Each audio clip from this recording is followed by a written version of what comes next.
And welcome to the show, week 3. John Iadarola back again on the still as yet unnamed show. It should be a good one. I've collected a couple of the most interesting politics, science, tech, news, all sorts of different stories throughout the last couple of days, and I'm going to be presenting them to you today. It should be a good one.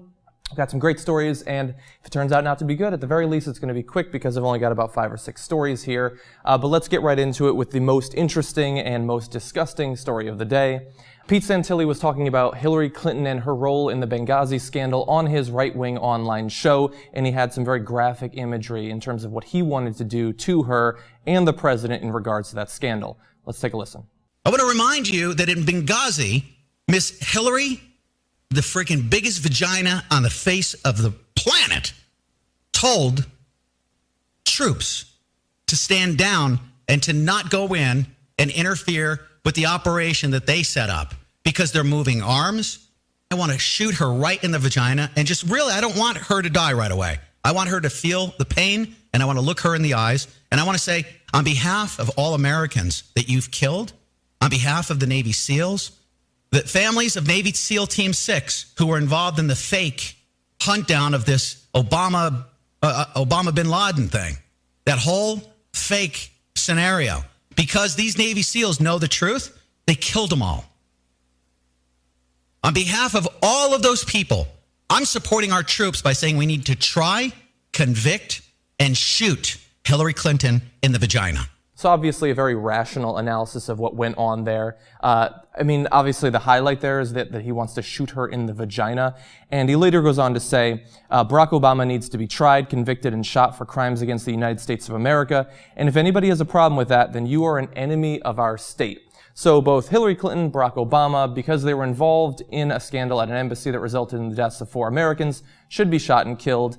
Now we're going to talk about a couple of different aspects of this. First, let's just talk about the violence. So Pete Santilli wants to go national with his show. He wants more respect, more coverage. Right now, it's mainly just through his website. He says that he wants to take a show nationally syndicated. That is, if people can handle his truth and honesty. So I don't know if what he was providing there was truth and honesty. I mean, I guess it was his honest opinion, but it was certainly disgusting. And so first, let's talk about the violence. I think that the right doesn't like that they're often attacked for their violent imagery. There was a lot of that in the first couple of years of the Tea Party, their use of things like gun sites and things like that. Liberals were, I think, perfectly right to criticize that. They thought that that was unfair, and yet it continues here. I mean, the fact that because you disagree with the choices of a U.S. diplomat, a U.S. Bureaucrat, that they should be shot in their genitals, that seems to go a bit far, I think, even for the right wing, even for the level of discourse that we have in this country right now. But so that's the violence. What I think is interesting about this is that it's targeting Hillary Clinton. And we've been talking about during the debate over the Benghazi scandal, like would this have been the same, would the coverage have been the same if John Kerry had been Secretary of State during that time? And it almost certainly wouldn't have been. And I would like to go further and say that this Pete Santilli's remarks would not have been the same either. So there is something about the right wing and how they view and how they talk about Hillary Clinton that has been true for almost 20 years now. They cannot talk about this woman in a rational way. There's something about her, maybe the fact that she has gotten through so much in her personal life and continued on to a relatively distinguished political career and now has set her sights possibly on the presidency in the future. They hate that. They love someone like Sarah Palin, but there's something about Hillary Clinton they can't deal with. And I think looking ahead to her possible run for president in just a few years, that I think this is really going to hurt their ability to run a candidate against her, because they cannot simply oppose her on policy grounds. Their hatred for her, the venom, just infuses everything that they say. And look, I think that for the right wing, that's going to be super popular. They're going to love the venom that they spew at her. But for independents, for people who are considering 2 different candidates, I think that it's going to be easy to develop a lot of sympathy for Hillary Clinton that wouldn't otherwise be there because of the particular way that the conservatives are attacking her. And this Pete Santilli is just one extra case of that. So you have the violence, you have the Hillary Clinton, and obviously the last element of this that we have to talk about is that the war on women continues, at least in terms of rhetoric, if not policy, although the policies exist all over the country as well. So this is how they're going to talk about one of the leading female politicians in the country, one of the most respected and distinguished female politicians in the country today. That because she did something that you don't agree with, she should be shot in her vagina. Now, this isn't just violent, and it isn't just offensive towards Hillary Clinton. Any right-wing woman seeing this should be deeply offended by what Pete Santilli has said. Now, look, Pete Santilli is not Rush Limbaugh. He's not on Fox News. I get that. But this is the sort of rhetoric that is out there, and I think that Rush Limbaugh would have no problem with this. We'll see if he echoes this sort of dialogue in the future. But this is how the most outspoken right-wingers think about women in America. That your genitals should be controlled where possible and victimized and destroyed when you do something that they don't like. I don't think that in the future women are going to be in favor of this. I think that Republicans are going to continue to lose the female vote if they objectify and demonize women and women's genitals in the future. I think that this is going to help the Democrats. It's going to help Hillary Clinton in particular. And look, things probably were done wrong in Benghazi. Obviously, people died. I don't remember hearing Pete Santilli talk about the fact that Bush needs to have his cock shut off because a bunch of people died in a number of different embassy attacks that resulted in the deaths of Americans during his tenure. For some reason, Bush's genitals, totally protected from gunfire, Hillary Clinton's genitals, totally on the table because 4 people died. It's ridiculous, it's wrong on all the different levels that I discussed here, and I think that if anything, this should lead us to have a little bit more sympathy or at least patience for the investigation into what happened in Benghazi. We should be the rational ones, leave Pete Santilli to rely on the violent rhetoric. So moving on to slightly less offensive news, we're going to turn our sights domestically into the continuing drug war. So let me get this organization right. The District of Columbia's Department of Health has launched a new anti-synthetic marijuana campaign. There are ads in train stations, bus stations, things like this that are supposed to scare people away from these synthetic drugs. So let's put up a couple of images of those. So you get an idea of what we're working with here. The drugs in question, by the way, the synthetic forms of marijuana known as K2, spice, and other things like that, apparently aren't just going to get you high. They're not just going to lead to some forgetfulness, maybe some munchies. They'll actually turn you into zombies. I love zombies. I love The Walking Dead. Can't wait for the new season to come back in 3 or 4 months, however long it is. But this is ridiculous. And they're spending this money, presumably, to convince the youths, the people that might consider taking these synthetic drugs, to wait until there's more science on them and to scare you off from them. But look, we had reefer madness back in the 1930s. Now, apparently, they're trying to tap into the whole zombie love in this country. I don't think that these drugs are going to turn you into a flesh-eating member of the undead. And honestly, I think that, look, people love Walking Dead, but zombies, still not as big as vampires. They should really say something about this turning you into a familiar or something like that. Tap into the whole Twilight and True Blood and the whole Blade mythos. But yeah, I'm joking about this because the imagery is obviously ridiculous, but there is something serious going on here. This is another incarnation of the government's inability to rationally look at the effects of individual drugs on people. So we had, I believe, was it the ATF? The head of one of the drug-related government bureaucratic organizations was testifying last year about drugs, and she was asked the question at the time, which is more dangerous, marijuana, cocaine, heroin? Like, can you actually grade those in some way in terms of their effect on the human body? And she was unwilling to do it. Now, I think that if she were to search within herself, she would have known that marijuana possibly not as harmful as some of those other drugs. But we have to maintain this facade of marijuana is just as bad as anything else because it's a Schedule I drug. They want to maintain the war on drugs because it's obviously extremely profitable and beneficial to certain private corporations, and there are certain political parties that love to get off on supporting that. I mean, honestly, I'm talking about the Democrats just as much as the Republicans, because look at what Barack Obama has been doing in terms of cracking down on legal marijuana in different states around the country. This is, I guess, less harmful in the long run than some of those dispensary raids and things like that, but it's just as ridiculous. And I think that it actually might backfire. Any normal, rational adult who rides on a bus or on a train and sees these ads, they know that marijuana does not turn you into some sort of undead monster. They know that it has some long-term effects, possibly. The science is still coming in. Sometimes it's shown to have no effects. Sometimes it's shown to be a little bit detrimental in long-term memory and things like that. But they know that this is an exaggeration. I don't think that the American public is going to stand for it for much longer. We should do the studies. So that's one message that they have here. These synthetic drugs might be more harmful than regular marijuana. That very well might be true, and I totally think that we should have that debate. We should have the scientists look into it.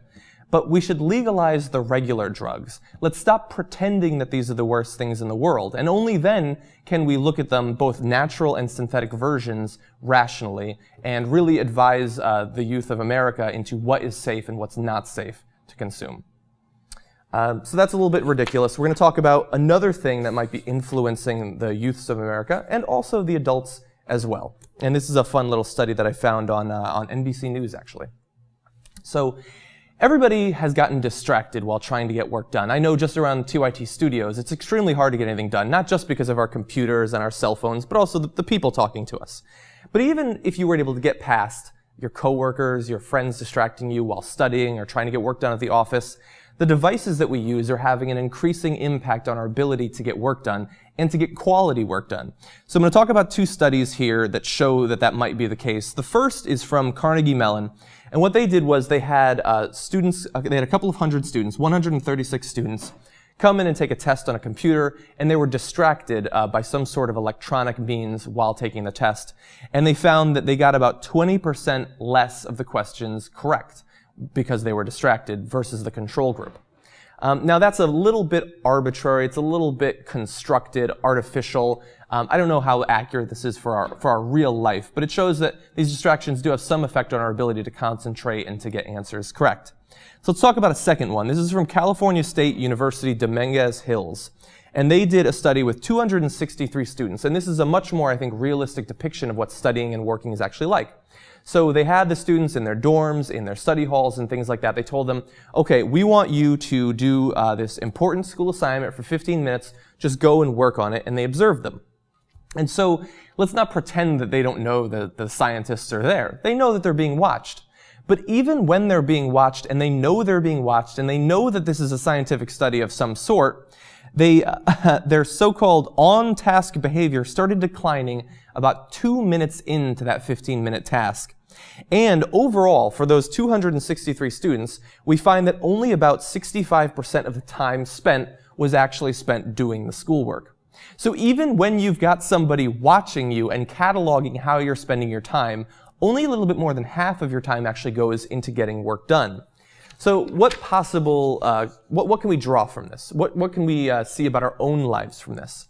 You probably know, whether you're in college or you're out there working in some sort of office, it's very easy to be distracted by the devices that we have, from computers to cell phones, like getting texted and getting Snapchatted and having your Instagram update and your Twitter feed update. You want to go on Reddit. You want to keep on refreshing Reddit in case something new hit the front page. There's new YouTube videos popping up all the time. The distractions are nearly endless, and it's difficult at times to get work done as a result of that. And I really think that the reason for this is that these new devices like computers, cell phones, and things like that, the mobile games that constantly want to update us that our cabbages are ready to be picked or fertilized or whatever, our brain has not existed alongside those devices and those distractions for a very long time. We're not talking about hundreds of thousands or tens of thousands of years. We're talking about a couple of decades at most. And in terms of the evolution of the brain, that's negligible. That's like a shaving of the period on the sentence that is the development of the human brain. And it does not yet know how to deal with those things. And unfortunately, while we can study these things and hopefully learn something about the effect of these digital distractions on our ability to work, the human brain is not going to be able to play catch up in the next few decades or the next few hundreds of years. That's just not how it works. And so that's why I think this research is so important. We have to understand the effect of our modern lifestyle on our ability to work, to be social, to study, to enjoy entertainment. All these different aspects of our lives can be influenced by these distractions, and I don't think that we really have a grasp yet on how big those distractions can be, how big of an effect they can have on our ability to be social and to work. Now, it's not all bad. I want to talk a little bit about the good side. Like the cell phones that distract us on the one hand also allow us to find maps on the other hand, to Google important things, to compare prices. It's not all bad. There are definitely good sides to it. We get a lot more out of, I think, wikiing something, looking things up on Google. Like, we can answer a lot of our own questions. We can learn how to do things that otherwise might have required a trip to the library and would have taken a lot of time. So you get distracted, you lose time on the one hand, but you also make up some time in being able to find things out on your own. Now, in the long run, I don't know which is going to be the stronger impact on our ability to live our lives. And that's why I think that psychologists should continue to look into it. I'm interested to know what you think in terms of, like, you know how often you're distracted by your digital devices, by your phone, by your computer, and things like that. Do you think that the good outweighs the bad? Or do you think that it's going to be increasingly hard as we get our Google Glass and updates just show up in front of our eyes? We don't have to take it out of our pocket. Which is going to have the stronger impact in the future? I'm interested to see what you think. Our last serious story of the day, well, I guess it's not that serious. It's kind of endearing, actually, but it involves the vice president. I love Joe Biden's stories. They're always a lot of fun. So Joe Biden received a letter from a 7-year-old, and it was pretty cute. He sent it to Biden. He also sent it to his representative in Wisconsin, Gwen Moore, and it said, "If we have chocolate bullets, nobody would get hurt and nobody would be sad." So that's obviously a very cute, it's a very childish view of the potential for gun control, obviously, but it's very cute. And I love that the vice president was able to eventually reply to that letter. So we've got the text here. You can see that it says, "Dear Miles, I am sorry it took me so very long to respond to your letter. I really like your idea. If we had guns that shot chocolate, not only would our country be safer, it would be happier. People love chocolate. You were a good boy, Joe Biden." Now look, I'm not going to turn this into a huge rant about our need for gun control. I think that we've talked about that more than enough in the past few weeks. In fact, this entire year since Sandy Hook. But that's adorable. For on the one hand, like, you gotta love Joe Biden as a result of that. Like, his ability to connect with a child there. Like, that kid is going to obviously bring that to show and tell, and he's going to keep it for the rest of his life. Like, ending it with "you were a good boy." Joe Biden has a lot of gaffes from time to time, but there's something very genuine and very likable about him. In fact, it's kind of weird that he wasn't able to do more in terms of rallying support for a potential presidential run. Like, I know he's probably going to try against Hillary in the next election, but I don't think it's going to work. And it's too bad because, while I might disagree with him on some of his policy stances, at least in terms of him being a human, he can be very endearing. And the only other point I want to make on this is, at some point we move on from our childish view of politics into, like, deciding on our ideology, and that evolves over time. We might like one politician or one party versus another, but we were all children at one point. I remember discussing as a child the problem of homelessness, and we thought, well, why doesn't the government just make a bunch of homes for them? And, like, as a child, I think that you're naturally selfish in your personal life, but your politics, I think, just naturally will have a thread or a vein of empathy and compassion running through them. Like, you don't want other people to be hurt. You want the world to be safe. You want people to be happy. That's how children view the world. And unfortunately, that's not how all adults view the world. And look, I'm not saying that we should work on selling chocolate guns. I don't think that will work. I think it would taste good, maybe. But that's not a solution to our gun problems. And I'm not saying that all people who want, a strong, robust, personal version of the Second Amendment to be true, I'm not saying that they're bad people or they want people to be hurt. They have their reasons. But I think that it's too bad that the values that drive politics on both sides, on the liberal and conservative sides of the American political spectrum, they don't naturally both have the same level of compassion and empathy. Like, when you want to idolize and hold up the individual as the most important political unit, and the values of our country should glorify the individual, you're naturally saying that the individual is more important than other elements of American politics. And one of those is the community, the commonwealth. We're going to talk about that a lot in the future on this show, the individual wealth versus the commonwealth, because it's something that drives my particular view of politics. But I think that it's interesting that sometimes, through the lens of a child, we can see what it would be like if we all had just a little bit more compassion and a little bit more empathy. So, kind of a ridiculous story, totally understand that. Sorry, the studio is so hot today. For some reason, I guess they they turned down our ability to control the AC on the weekends. Anyway, that was a cute little story. I've been meaning to talk about it all week. It's not particularly time sensitive, so I like that we were able to fit it in on my personal show. So why don't we turn next to a little bit more community interaction. It's time for week 2 of the weekly roundup, where I respond to some of your tweets that caught my eye or I thought were particularly interesting or particularly relevant this week. So the first comes from Ian Greenfield. He says, "I'm very glad to see that you have your own channel. Don't push yourself too hard though, man. You seem pretty fatigued in this video," referring to one of the videos from week 2. You are right. I was very fatigued during that video. And I appreciate you watching out for me and hoping that I'm not overdoing things. There's totally the possibility that I will do that in the future. And look, if I take a week off, that's probably why, because I needed a couple days, a real weekend to relax after the week. But I'm not just doing this to push myself or because I think that my opinion is so important that I need to get it out there. I do really believe in the value of practice, and I think that you need to get out there on a regular basis to do that. And also, look, I can be very tired when I do this, especially on the weekends. Like I was up late last night catching up on The Office so I could watch the finale.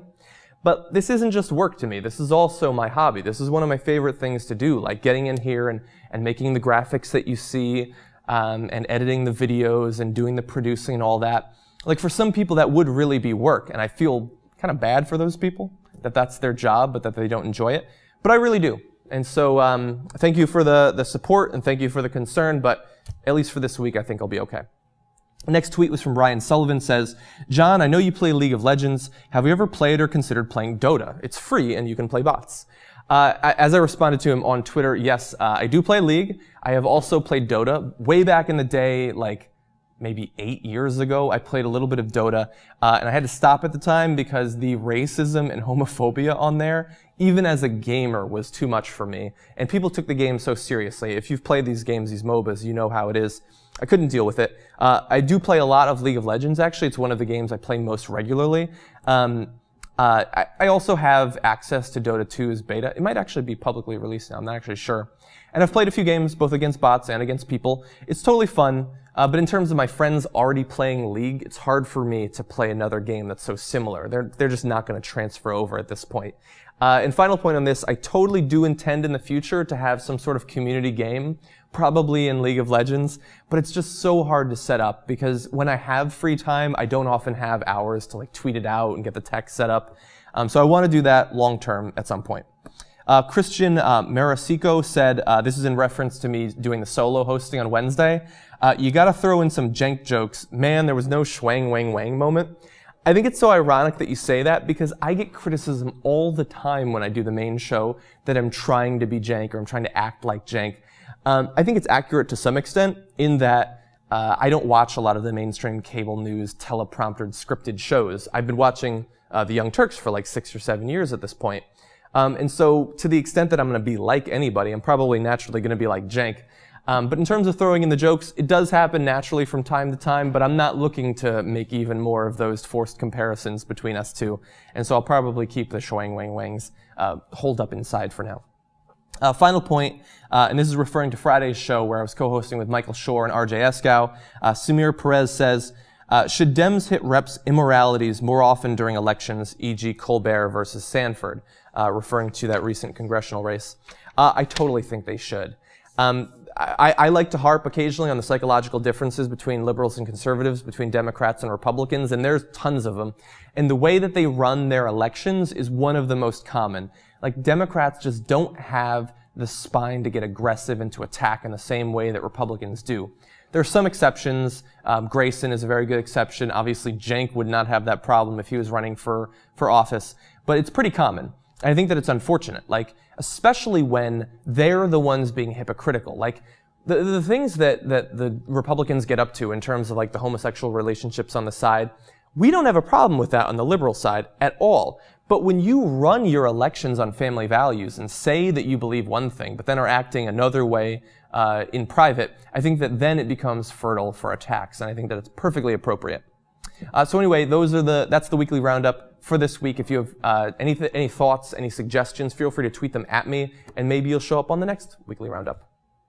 So that's the show for today. Obviously, it was a very quick one. Part of that, I'm going to be honest, has to do with how the show went this last week. I was on the show like 4 or 5 hours, and I feel like we just covered the IRS, the AP, the Benghazi scandals in such detail.